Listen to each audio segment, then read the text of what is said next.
Istanbul میں پاکستان اور افغان طالبان کے درمیان مذاکرات بغیر نتیجہ ختم۔ ذرائع کے مطابق طالبان کے غیر سنجیدہ اور غیر لچکدار رویے کے باعث مذاکرات معطل ہوئے۔ پاکستان نے طالبان وفد سے قلعدم TTP اور دہشت گرد گروپوں کے خلاف عملی اقدامات کی تحریری ضمانت مانگی۔ طالبان رہنماؤں نے یقین دہانی سے گریز کیا۔ پاکستان نے واضح موقف اختیار کیا، کسی بھی دہشت گرد تنظیم کے حملے کا بھرپور اور مؤثر جواب دیا جائے گا، جبکہ ثالث ممالک نے مذاکرات جاری رکھنے کی امید ظاہر کی ہے۔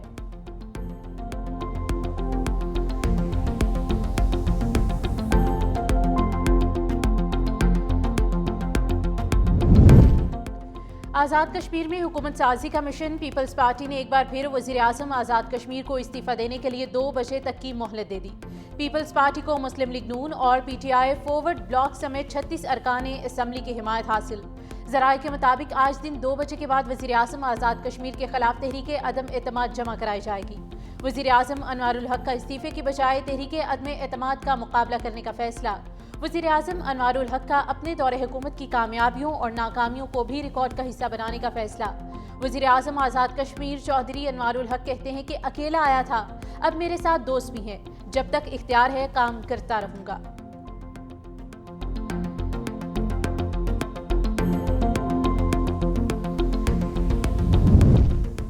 پاکستان تحریک انصاف آزاد کشمیر کا اہم اجلاس آج اسلام آباد میں ہوگا۔ چیئرمین بیرسٹر گوہر، مرکزی سیکرٹری جنرل سلمان اکرم راجہ، صدر PTI آزاد کشمیر سردار عبدالقیوم نیازی سمیت سینئر قائدین شرکت کریں گے۔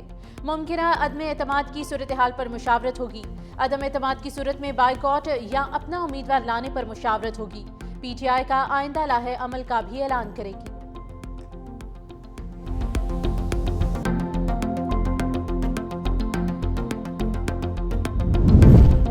وزیر اعلیٰ سندھ سید مراد علی شاہ کی زیر صدارت گھوٹکی کندکوٹ پل منصوبے پر اہم اجلاس میں وزراء، چیف سیکرٹری اور IG سندھ سمیت متعلقہ حکام کی شرکت۔ وزیر اعلیٰ کا کہنا ہے کہ گھوٹکی کندکوٹ پل سندھ، پنجاب اور بلوچستان کو جوڑنے والا تاریخی منصوبہ ہوگا۔ پل کی تعمیر علاقائی ترقی میں اہم کردار ادا کرے گی۔ مزید ہدایت دی کہ نومبر کے پہلے ہفتے سے منصوبے پر دن رات کام شروع کیا جائے۔ 2026 کے آخر تک پل کی تعمیر مکمل کی جائے۔ بریفنگ میں بتایا گیا کہ پل 12 کلومیٹر طویل ہوگا اور ملک کی سب سے بڑی برج ہوگی۔ پل کے لیے سڑکوں کا بڑا حصہ مکمل ہو چکا ہے۔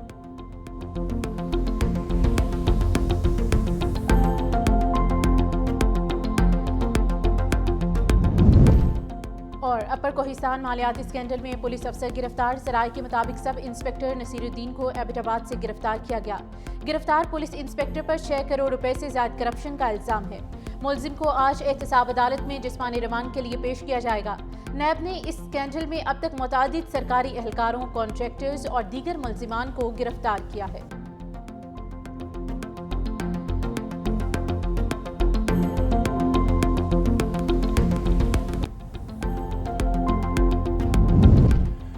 کراچی میں ای چالان سسٹم کا نفاذ، 6 گھنٹوں میں شہریوں پر 1.25 کروڑ روپے سے زائد کے جرمانے عائد۔ مجموعی طور پر 2662 چالان جاری کیے گئے۔ سب سے زیادہ چالان سیٹ بیلٹ نہ باندھنے پر کیے گئے، جن کی تعداد 1535 رہی۔ ہیلمٹ کے بغیر موٹر سائیکل چلانے پر 507، ریڈ لائٹ کراس کرنے پر 166، جبکہ اوور سپیڈنگ پر 419 چالان کیے گئے۔ کوہستان مالیاتی اسکینڈل، نیب نے نامزد پولیس آفیسر کو ایبٹ آباد سے گرفتار کر لیا۔ سب انسپکٹر نصیر الدین پر 6 کروڑ روپے سے زائد کرپشن کا الزام ہے۔ جسمانی ریمانڈ حاصل کرنے کے لیے ملزم کو آج احتساب عدالت میں پیش کیا جائے گا۔ نیب نے اپر کوہستان اسکینڈل میں اب تک متعدد سرکاری اہلکاروں، کنٹریکٹرز اور دیگر ملزمان کو گرفتار کیا۔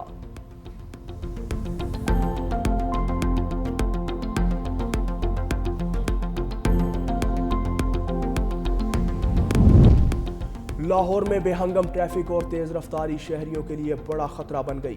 پولیس ریکارڈ کے مطابق ابتدائی 9 ماہ کے دوران ٹریفک حادثات میں 373 افراد جاں بحق، 168 ہمیشہ کے لیے معذور ہو گئے۔ صدر ڈویژن 107، کینٹ میں 91، جبکہ ماڈل ٹاؤن میں 62 افراد ٹریفک حادثات میں جاں بحق ہوئے۔ پولیس کے مطابق ماڈل ٹاؤن میں حادثات کے باعث 52 افراد معذور ہوئے، جبکہ کینٹ اور سٹی ڈویژن میں معذوری کے کیسز بالترتیب دوسرے اور تیسرے نمبر پر رہے۔ حادثات کی بڑی وجہ تیز رفتاری اور لاپرواہ ڈرائیونگ رہی۔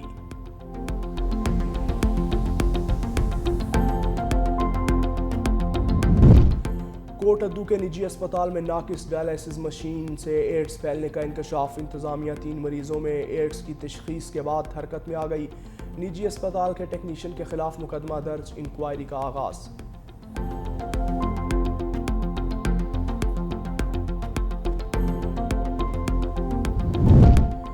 شاہدرہ میں شہری سے ڈکیتی کرنے والا ملزم پولیس آفیسر نکلا۔ پولیس نے ملزم سب انسپکٹر عمار کو سی ٹی وی فوٹیج کی مدد سے گرفتار کر لیا۔ ملزم تھانہ نیو انارکلی آپریشنز ونگ میں تعینات ہے۔ ملزم نے 10 روز قبل اسلامیہ کالونی میں شہری سے 4,70,000 چھینے تھے۔ ملزم کو تفتیش کے لیے CCD کے حوالے کر دیا۔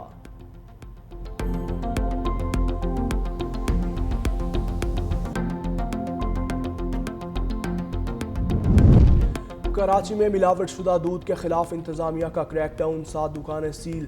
2 روز میں 27 دکانیں سیل کی گئیں۔ ملیر میں یوریا ملا دودھ فروخت کیے جانے کا انکشاف۔ دودھ کے معیار کی چیکنگ اور ملاوٹ کے خلاف مہم تیز کرنے کا فیصلہ۔ ڈپٹی کمشنر کا کہنا ہے کہ سربا مہر دکانوں کو بھاری جرمانے کے بغیر ڈی سیل نہیں کیا جائے گا۔ ملاوٹ سے پاک دودھ فروخت کرنے کی تحریری یقین دہانی دینا ہوگی۔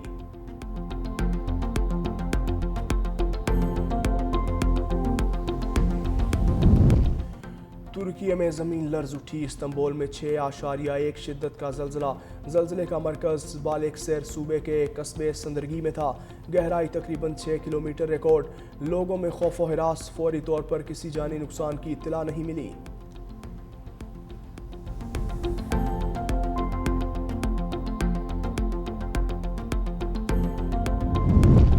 غزہ میں تعینات کی جانے والی بین الاقوامی فورس میں پاکستانی فوجی بھی شامل ہو سکتے ہیں۔ اسرائیلی ویب سائٹ کی رپورٹ کے مطابق اسرائیلی کینیسٹ کو بریفنگ میں بتایا گیا کہ بین الاقوامی فورس میں انڈونیشیا، آذربائیجان اور پاکستان کے فوجی شامل ہوں گے۔ انڈونیشیا اور آذربائیجان نے اپنے فوجی فراہم کرنے پر آمادگی ظاہر کی ہے۔ پاکستانی فوجیوں کی ممکنہ شمولیت کے بارے میں اب تک باضابطہ طور پر کوئی اعلان نہیں کیا گیا۔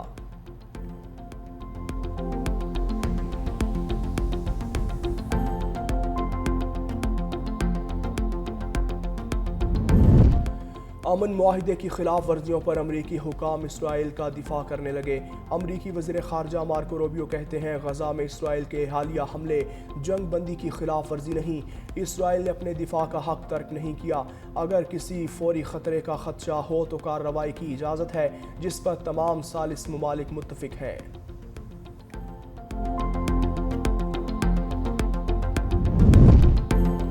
ٹرمپ کا کینیڈین وزیر اعظم سے ملاقات سے انکار۔ امریکی صدر ٹرمپ کا کہنا ہے کہ کینیڈا کے وزیر اعظم سے ملاقات کچھ عرصے کے لیے مؤخر کر دی ہے۔ کینیڈین حکام کے ساتھ ملاقات نہیں کروں گا۔ کینیڈا سے نمٹنا سب سے مشکل رہا۔ امریکی صدر نے کینیڈین اشیاء پر مزید 10% اضافی ٹیرف لگانے کا اعلان کر دیا۔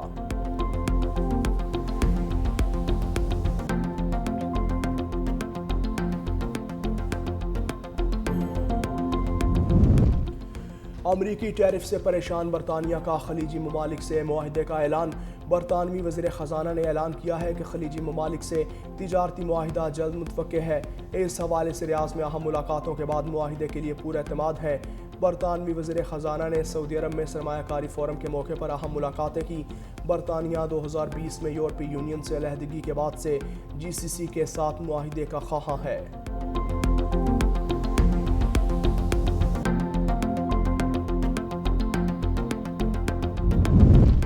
امریکہ نے غیر قانونی طور پر ملک میں داخل ہونے والے 54 بھارتیوں کو ڈی پورٹ کر دیا۔ میڈیا رپورٹس کے مطابق ڈی پورٹ ہونے والوں کا تعلق بھارتی ریاست ہریانہ سے ہے اور ان کی عمریں 25 سے 40 سال کے درمیان بتائی گئی ہیں۔ حکام کے مطابق یہ نوجوان انسانی اسمگلروں کی مدد سے امریکہ تک پہنچے تھے۔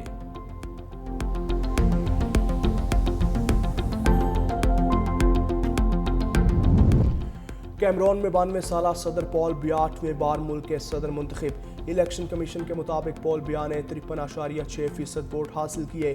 حریف عیسیٰ چیروما 35.1% ووٹ لے سکے۔ نتائج کے اعلان کے بعد صورتحال کشیدہ، پولیس اور اپوزیشن مظاہرین کے درمیان جھڑپیں، 4 افراد ہلاک۔